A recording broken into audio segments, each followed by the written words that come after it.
غادي نشوفوا واحده من القصص الواقعيه من قصص الجيل العاشق اللي وقعت لواحد البنت. ما تخيلوش المعاناه اللي دوزت هاد البنت. انا عاود لكم من كيفاش مرضات لحتى كيفاش تشافات. انا عاود لكم القصه كامله كما عاودتها لي بكل تفاصيلها. كيف ديما ما تنساوش لايك كومونتير ونبداو الفيديو.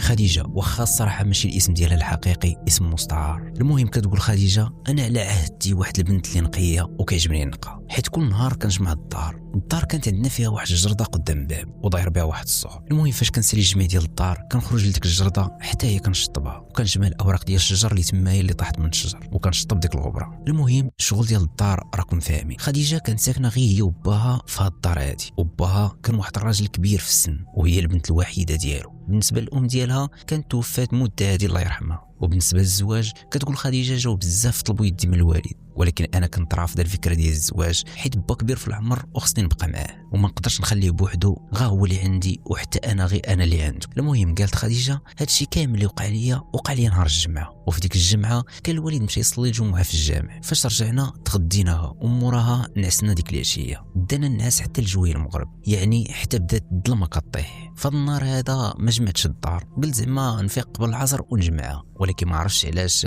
دانا النعاس وتعطلنا. المهم كانت هذه هي اول مره غادي نجمع فيها الدار في هذه الوقيته المعطله هذه. جمعت الدار وخرجت للجرده باش نجمع دوك الاوراق ديال الشجر ونشطب ديك الغبره اللي كيجيبها العجاج. وانا كنشطب في ديك الجرده غادي تبان لي واحد الميكه كحله كانت منفوخه، يعني باين فيها شي حاجه لداخل ديالها. انا بالفضول ديالي قلت: شنو منين جات هاد الميكه هادي؟ شكون اللي حطها هنايا؟ المهم انا راسي ما قال لي غنمشي نعفض عليها برجلي ونشوف، حيت على بالي هاد الميكه هادي منفوخه غير بالهواء، حيت دايره بحال الشكل ديال شي بالون. المهم انا عفضت على ديك الميكه وغادي نسمع واحد الغوطه بالجهد. صراحه انا تخلعت حيت ما توقعتش هادشي. موراها غادي يخرج واحد المش كحل. كتقول خديجه: ما عرفتش باش بلاني الله، واش هذا بعدا مش ولا شي حاجه اخرى، حيت الشكل ديالو كيشبه اللمشاش واخا مختلف اليوم شي شويه، حيت ودنيه كانوا طوالين واحد شويه، حتى الوجه ديالو كان غريب. الصراحه ما قدرش نحدد الشكل ديالو مزيان حتى هرب بواحد السرعه اللي كبيره بزاف. المهم انا شفت داكشي صراحه خفت، حطيت عليا ديك الشطابه اللي كانت في يدي ورجعت دخلت للدار، حيت اصلا الظلمه بدات كطيح. فاش دخلت الوليد لاحظ الخوف على وجهي وقال لي: شنو كاين مالك بنتي؟ قلت له: ها شنو شفت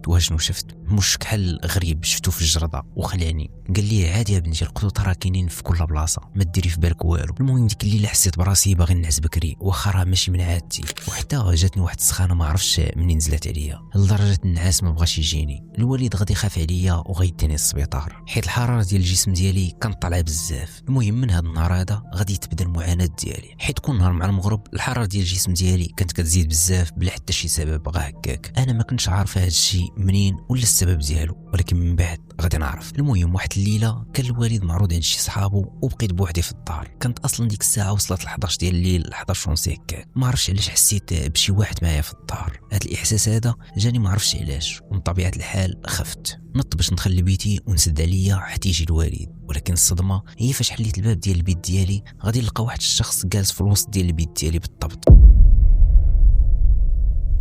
انا ما عرفتش واش هادشي اللي شفتو ولا اللي كنشوف فيه دابا قدامي واش بصح ولا غير تخيلات في الدماغ ديالي. اصلا ما يمكنش شي واحد يدخل لدارنا والباب مسدود. انا سديته بالساروت بيدي. بصراحه باقي لدابا مشعل الضوء، انا شايفه غير الخيال ديالو قدام عينيا، خيال ديال بنادم واقف بحال الصنم ما كيتحركش. شجعت راسي وقلت نشعل الضو ديال البيت ونشوف شنو هاد الشيء. غضربت الساروت ديال البيت وما غادي نلقى والو. دخل لي الوسواس، ما عرفتش باش تبليت شنو هاد الشيء، شنو شفت دابا، واش هاد الشيء اللي شفت بصح ولا غير تخيلات. والصراحه ما عطانيش خاطري نبقى في الدار ديك الليله. قلت نخرج قدام الباب ونجلس في ديك الجرده على ما يجي الوالد، وداك الشيء اللي غادي ندير. هزيت واحد الكرسي وخرجت للجرده حتى غادي يجي الوالد. فاش جا شافني جالسه في الجرده قال لي: مالك بنتي، مالك جالسه هنايا، شنو مشكلتك؟ انا ما بغيت نعاود له والو الصراحه، حيت اصلا ما غاديش يضايقني. قلت له: لا ما كاين والو الوالد، غير خرجت هنايا نشم شويه ديال الهواء على ما تجي نتايا. المهم غادي ندخلوا للدار وقدام عيني شفت الوالد دخل لبيتو وسد عليه الباب، وحتى انا غادي ندخل للبيت ديالي وغادي نسد عليه الباب. ما داز حتى 2 دقائق وغادي نسمع الصوت ديال شي حد في الطواليت، الصوت ديال الماء كيتكب في السطل. ولكن بلاتي انا كما سمعت الصوت ديال با حل الباب ديالو باش يمشي للطواليت، حيت في العاده فاش كيتحل الباب كنسمع هذا الصوت هذا،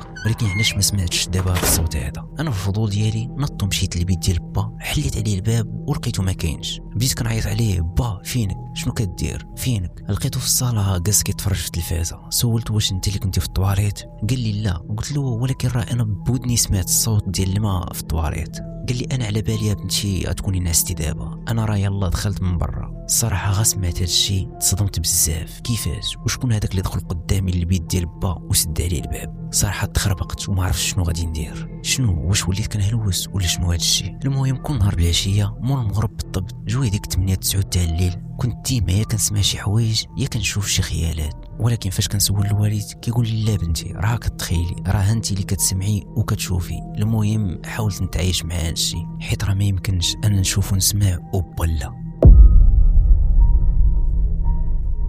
حتى غادي يوصل النهار اللي غادي نبقى نشوف فيه واحد الشخص كيجي قدام السرير ديالي، وفاش كنوض باش نشوف شكون هذا ما كنلقاو والو. كنتش قادر نحدد الشكل ديالو ولا الملامح ديالو حيت كان غير خيال، كنشوف غير انعكاسات ديال الظل ديالو على الحيط. واحد الليله وانا ناعسه حسيت بشي واحد مشارك معايا الفراش وناعس مورايا، حتى النفس ديالو كنحس به مور الودنين ديالي. باقا عاقل على هذا النهار مزيان حيت كان هو اول نهار غادي يقيسني فيه، غادي يحط يدي على كتفي بحال كدايا. انا تخلعت صراحه، بديت كنغوت حتى غادي يدخل عليا با وقال لي: شنو مالك بنتي ما كتغوتي؟ قلت لي: راه شي واحد دخل عليا البيت وحط يدي عليا. الوالد ما غاديش يتيقني وقال لي: بنتي مؤخرا راك وليتي كتشوفي بزاف وكتسمعي ومره كتشوفي خيالات، دابا وصلتي لكاع انه يقيسك. شكون اللي كيقيسك؟ راه بوحدك بنتي في البيت، نعلي الشيطان. المهم غادي تدوز واحد يومين عاديه ما شفت فيها حتى شي حاجه. موراها غادي ندخل الحمام باش غادي ندوش، وانا كندوش غسلت شعري بشامبان، وفاش سديت عينيا باش ما يدخلش ليها الشامبان لعيني حسيت بشي واحد كيقيس ليا شعري ودوز يدي على ظهري وقاس لي يدي. من طبيعه الحال خفت حيت انا متاكده باللي شي واحد قاسني. شعلت الماء بالزربه، غسلت عليا شامبان وحليت عينيا، ما لقيت حتى شي حاجه. درت فوطه عليا وخرجت عند با وقلت لي: شنو وقع لي في الحمام؟ قال لي: بنتي واش فاش كتدخلي للحمام بعدا كتقولي الدعاء ديال دخول الخلاء ولا ذكرتي الله بعدا؟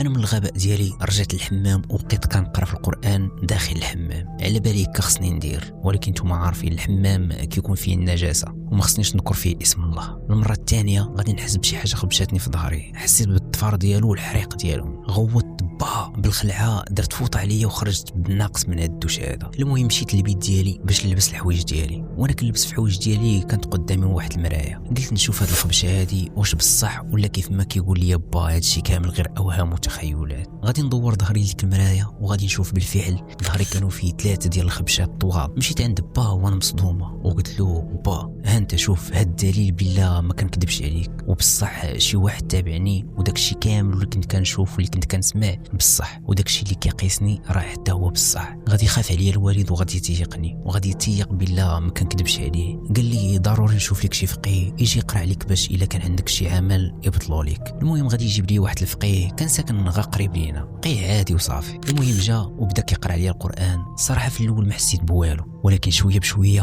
كنحس برجلي بداو كيتنملوا عليا وكيموتوا عليا بحال تقول مخدره وباغا الناس. المهم ترخيت بزاف ومره اخرى ما بقيتش عارفه شنو كيوقع، حيت الصوت ديال القران بدا غادي وكيبعد عليا بحال تقول ودني ولاو ثقالين وما بغاوش يسمعوا داك القران. الفقيه هو حدايا وكنشوفو كيحرك فمو كيقرا، ولكن انا ما كنسمع حتى شي حاجه. ما فهمتش علاش وقع لي هادشي. المهم بدا كيطرح عليا شي اسئله، ولكن كنحس براسي ماشي انا اللي كنجاوب، شي حاجه لداخل ديالي هي اللي كتجاوب، حيت ماشي هما هادو الاجابات اللي انا باغي نقول. المهم غادي يسالي داكشي ديالو وغادي ينوضني تما عاد باش قدرت نرجع لحياتي الطبيعيه والجسم ديالي تطلق من ديك الحاله اللي كنت فيها. قال لي الفقيه بلي لابسك جن بالجن العاشق، وقال لي بلي انا عاشقها وما نقدرش نبعد عليها نهائيا، واخا تحاولوا تبعدوني عليها راه ما غاديش نحيد منها. قلت للبا بصراحه انا خايفه بزاف، شنو المعمول دابا؟ شنو غادي نديرو؟ قال لي بلي خصني نشوف لك شي فقيه، شي شيخ متخصص في هذا الشيء في الحالات المستعصيه. اما السيد اللي جبنا دابا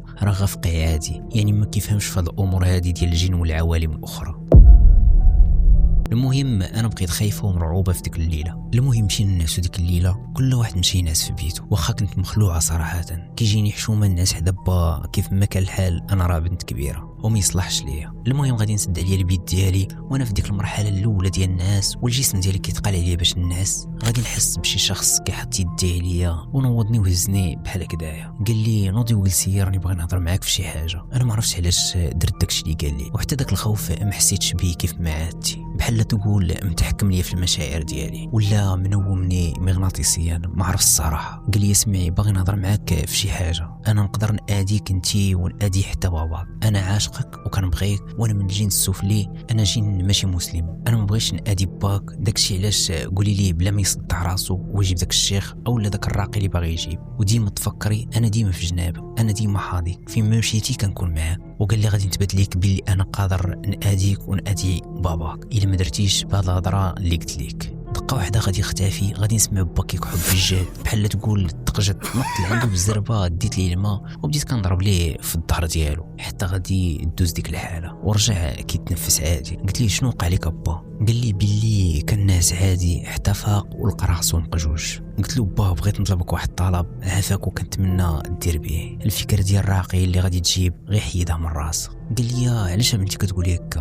قلت لي الا كنت عزيز عليك ابا نسى عليا ديك الفكره. المهم غادي نرجع للبيت ديالي وديك الليله مبغاش يدوز عليا الناس، عقلي بقى خدام غير كيفكر، والايام الجايه كامله دازوا عليا بحال هكذايا. كنعس بالنهار وبالليل كنبقى غير جالسه في البيت ديالي خايفه ومخلوعه، حيت هو قال لي راه انا كاين ديما حداك وديما معايا وديما حاضيني. بقيت تقريبا لهاد الحال شي سيمانه. واحد النهار غتجيني واحد السخانه، درجه الحراره ديالي طلعت بزاف ديك الليله، بحال ديك الليله الاولى ديال نهار الجمعه اللي بدا منها هادشي كامل. وعاوتاني با غادي يديني للسبيطار. المهم نعست في داك السبيطار يومين، في النهار الثاني في السبيطار مع ديك الوحده تاع الليل تقريبا غادي يدخل عليا واحد الطبيب اولا فرمني، الصراحه ما عرفتش. المهم ضرب واحد الطابليه وكان وجهه ما باينش، كان عاطيني بالظهر وكيهضر معايا. قال لي كيفاش ولات الحاله ديالي؟ قلت له الحمد لله، ولكن الحراره ديال الجسم ديالي ما عرفتش علاش ما بغاش تنزل ليا، واخا راه عياو معايا الاطباء ما خلاو ما داروا ولكن والو. قال لي الحراره ديال الجسم ديالك ما غادي تهبط حتى تقبلي تزوجي مني. غير دار عندي وشفتو كان هو نفس الشخص اللي خرج عندي ديك الليله وهددني وانا غوت بالجهد، حتى غادي يتجمعوا عليا الفرمليات والاطباء، حتى من دوك المرضى ناضوا من البياصات ديالهم ويشوفوا شنو واقع. وحتى بابا كان على برا، كان كيسايني على برا وجا لعندي وقال لي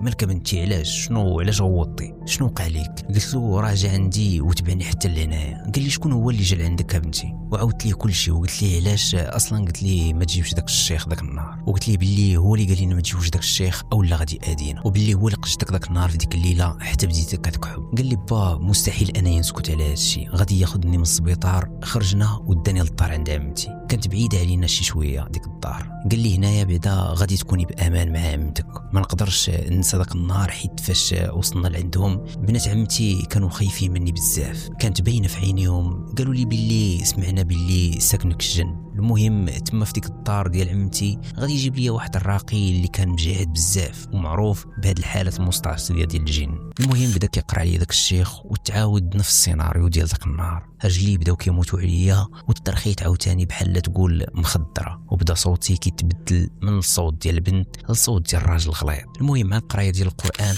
قدر داك الشيخ انه يحرقوا ويخرجوا من الجسد ديالي. ومن داك النهار رجعت واحد الانسان اللي طبيعيه، ما بقيتش كنشوف ولا كنسمع شي حاجه اللي غريبه، وما عاودش شفت داك الشخص اللي خرج ليا. المهم النهار اللي خرج مني داك الشيء الشيخ قال لي خصك تلتزمي يا بنتي بالصلاه ديالك وقراءه القران بشكل يومي، حيت الا ما درتيش هذا الشيء كوني اكيده غادي يعاود يرجع وغادي يعاود يسكن الجسد ديالك. هو خرج منك ولكن راه باقي غادي يقدر يرجع لك، وإلا مشى حتى رجع هذه المره هذه غادي ينتقم ويقدر يقتلك. كتقول خديجه بصراحه انا كنت كنسمع الموسيقى بزاف وبالخصوص قبل ما الناس، كنت كندير الكيت في ودني وكنعس وكنخلي الموسيقى مشعوله ومتلوقه، ولكن داك النهار بديت كنعس على الصوت ديال القران. المهم هذه قصه من قصص الجن العاشق اللي وقعت مع خديجه. الا عجبتكم القصه كيف العاده ما تنساوش ديروا واحد اللايك وتخليوا لنا شي كومونتير زوين، كتبوا فيه اي حاجه بغيتوا، وما تنساوش ديروا مع هذه البنت هذه بالشفاء ان شاء الله. طلعوا لي في راسكم، الى اللقاء في حلقه قادمه.